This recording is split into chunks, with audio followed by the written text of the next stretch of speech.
Hello guys, welcome back to Fury World. For today's video, yan magtatanim kami ng ubi guys. Yung kasama ko yung asawa ko, yan magkapatulong ako na magtanim ng ubi. So dalawang klase ng ubi guys, yung ubi dito sa Bicol o sa Albay at yung ubi na Batangas guys. Yan ipagsama ko sila, mag-experiment ako ngayon kung ano yung magiging kulay nila sa susunod na next year guys, kasi ang pagbuwa ng ubi. Kung interesado ka guys kung paano magtanim nito at tungkol sa ubi, please watch this video until the end. Thank you guys.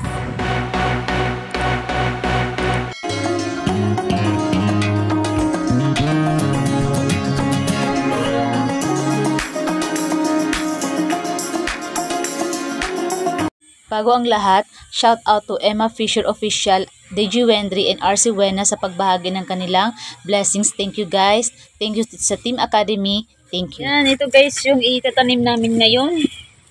Yung bunga na to guys ng ubi. Ito. At yung ubi Batangas. Mag-experiment ako ngayon. Ihahalo ko sila sa isang lupa. Itatabi ko sila. Yan, titingnan ko kung ano kasi ang color ng ubi Batangas yan. Nakita. Yan ang color ng ubi Batangas. At yung ubi Bicol naman. Yan, ito na lang na. Yan ang ubi. Sige. Yung ubi Bicol. Yan. Yan ang color ng ubi. Ube dito sa amin. Ito yung ubi Batangas. Galing dun sa kapatid ko. Yung pagkakaiba mas purple yung sa Bicol guys kaysa sa Batangas na ubi. Yan. Ilang buto yan? 3. Yan guys, mag-experiment kami. Yan. Yung asawa ko magpatanim. Kasi umuulan sa labas. 3 siya ilagay namin. Yung isa, yung ubi Batangas. At yung 2 dito, ubi. Dapat malalim ba? So kailangan guys, malalim yung lupa. Para talaga maganda yung makukuha nyo mga after 1 year, makuha nyo guys yung kagaya ng kalaki ng unaming pagkuha. Malaki, sobrang laki talaga siya guys, mga 6 kilos yun. Dapat malalim siya. Pag mababaw kasi guys, madaling lumabas yung root crop mismo. Madali siyang lumabas sa lupa. Kailangan malalim siya para din maka-absorb din yung ubi mismo sa ilalim ng lupa. Yan. Nandito pa. Dito lang sa bakod namin guys kasi wala kaming pwesto. Wala kaming lugar na taniman dito. Kaya sa susunod palagyan ko siya ng mga bakod dito, mga puno na pwedeng paggapangan ng ubi. Gumagapang kasi ito guys. So, kailangan may mga mataas na kahoy na ilagay siya. Ay lagyan para paggapangan ng ubi. Yan, lagay namin yung iba dito naman guys. Padamihan ko na ngayon ang pagtanim kasi last year isa lang yung tinaniman ko talaga. Pero dumami yung bunga at malaki talaga yung crop talaga nun. Fruit crop pa. Ang tawag sa amin kasi kapag yung mula sa lupa, unod yun, unod. Yan. Fruit crop ang tawag sa English. Diba? Ano ba yung Tagalog nun? Yan. Basta yun na guys, yung makukuha mong root crop mula sa lupa, yun na yun. Pero sa yung ubi guys, hindi lang root crop ang makukuha mo. May bunga din guys siya sa vines niya, sa mga stem niya guys. Ito bunga na to. Ito guys yung bunga. Mga bunga na to guys. Pakita na yung iba. Yan. Yung nakita nyo guys sa taas. Pakita ko na lang yan sa taas. Ito yung mga bunga sa yan, yung gumagapang na ubi. Yan, nakuha namin ng bunga. Yun ang aming itatanim din.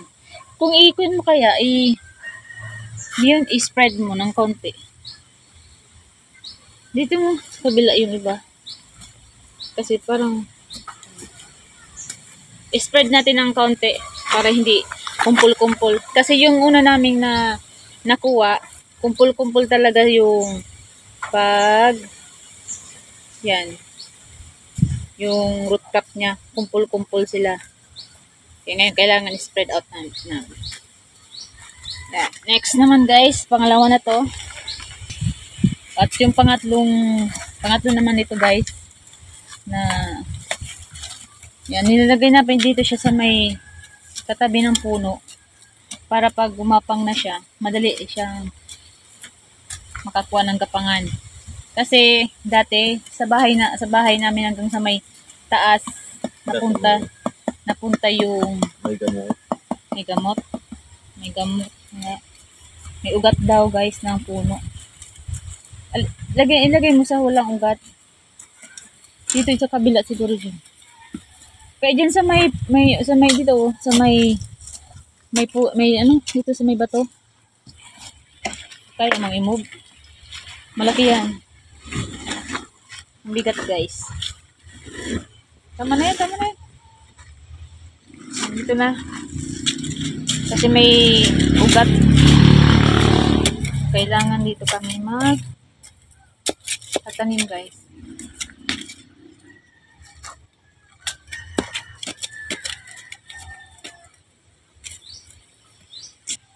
So ito guys, yung pangatlo namin.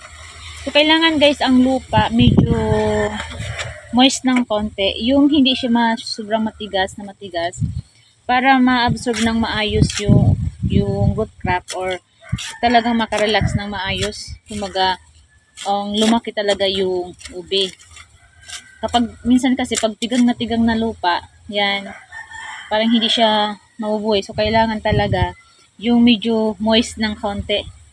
Yan. Kasi ako, hindi ko naman siya dinidiligan ng pagtanim ng ubi guys.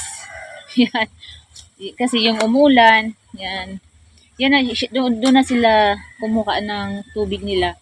Kaya hindi ko na siya inalagaan. Makita mo na lang, tumubo na siya. So, kailangan ang lupa talaga, medyo moist ng konti. Hindi yung sobrang, sobrang tigang talaga. Kasi mahirap yun guys. Yan lang guys. So guys, so pang-apat na lupa na pagtataniman namin. Yan. Pang-apat siya. Yung dati guys, nasira na yan na ubi. Pakuha nga po. Yan na yung ubi. Sira na siya. So, sobrahan na siya. Yan. Sira na to guys.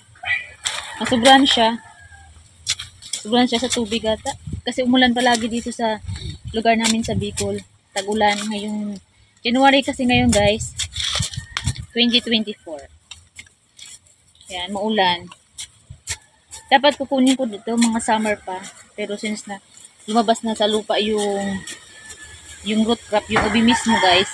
Yan. Kaya kinuha na namin.